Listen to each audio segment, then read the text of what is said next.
is the Media Police Post, broadcasting from the Fort Hall School of Government. In this show, we police the state of truth in the Republic.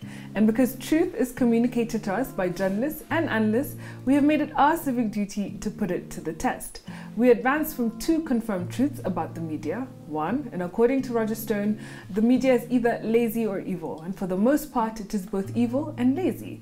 That is why the truth, their truth, must be put to a test. And 2, that journalism is verified gossip. In fact, what is presented to us as news analysis is gossip that has been verified by journalists. This gossip has to be ground truthed. We will assess the state of truth in what they submit to the Republic, and we will pass verdict on what is true and what is not true. For the record, we are not journalists, we are thinkers. We are not lazy or evil, and we do not verify gossip.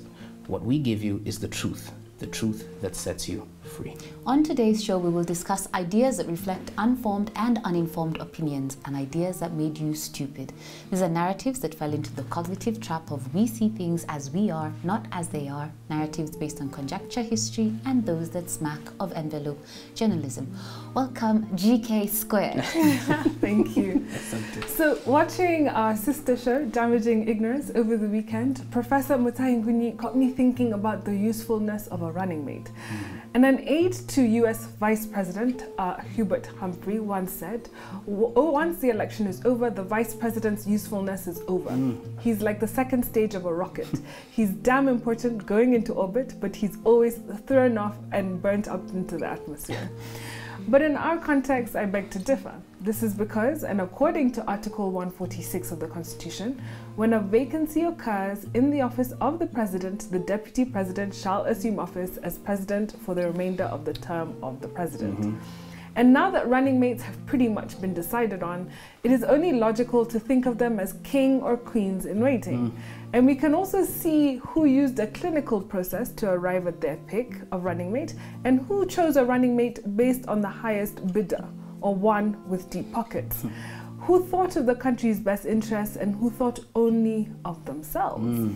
Now, allow me to put my conspiratorial hat on for a moment, because the conversation about just why Rigathi was picked reminded me of the term Manchurian Candidate. It is a term used to describe a puppet acting on behalf of a foreign enemy and is commonly used to indicate disloyalty or corruption. Okay. Now, the phrase comes from a book published in 1959 by author Richard Condon, and it's titled The Manchurian Candidate. In the book, a platoon of decorated soldiers, US soldiers, returned from the Korean War after being brainwashed to believe in communism. One of them has unwittingly become a sleeper agent, controlled by the communist governments to perform a particular assassination, which would allow them to install a communist puppet dictator as US president. Now, in modern times, there was speculation that Donald Trump was a Manchurian candidate during his presidency, when US intelligence agencies concluded that Russia, a former communist country, had interfered with the 2016 US election. That put Mr. Trump in the White House.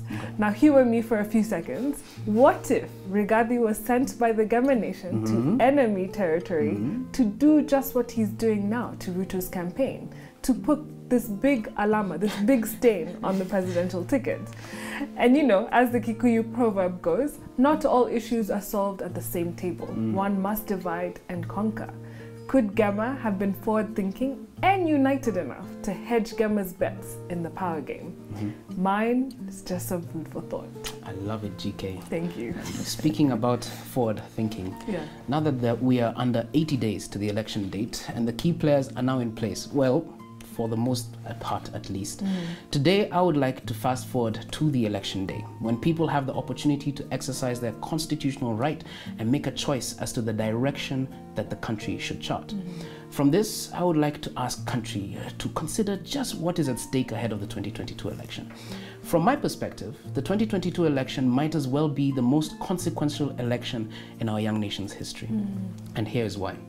2022 looks likely to be a tipping point election, where the direction that our nation will take will become increasingly evident.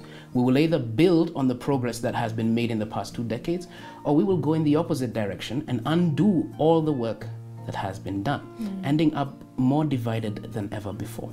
That is what is at stake. With this in mind, the question begs, when Kenyans are queuing in the long lines at 6 a.m. on August 9th, what should they consider when making a decision as to whom they would give their vote to? I have 2 suggestions. Question 1 they should ask is, which leader values history the most? A scholar by the name of Ade Ajayi gives us the response to this question. He says that a politician can only work for today, but a statesman has a memory of the past and a vision for tomorrow. And so, when politicians tell you to ignore history, they are being deceitful and manipulative. Because a leader understands just how important of a role history plays in developing the blueprint for tomorrow. In my view, the RUTO ticket is cognizant of this truth. It targets to solve the history of exclusion on 2 fronts. Of course, there's tribally, when you look at the history of the Luo nation and the history of our bi-tribal dominance. And secondly, the intentional exclusion of 52% of this country that has largely been barred from governing at the helm. Of course, that is women. Secondly, voters need to ask the question, which leader has stronger signs of being what author Jim Collins calls productively paranoid? In the book, Great by Choice, Collins tells us that paranoid leaders do not worry about what they have, but about creating and building something great, something bigger than themselves. A paranoid leader asks about what could go wrong and builds a foundation to make the least likely outcome completely impossible. When RAILA appointed Martha Karua as Minister for Justice, this is what he had in mind, I believe. He tasked her to look into the fiber of the country and work on fixing the cracks to our nation's foundation. In summary, last week, in my view, was a turning point in the election in 2022 with the selection of the running mates. This is because it clearly outlined what each of these leaders choose to stand for. One group represents leaders with strong restorative policies. The other represents politicians, only interested in the present.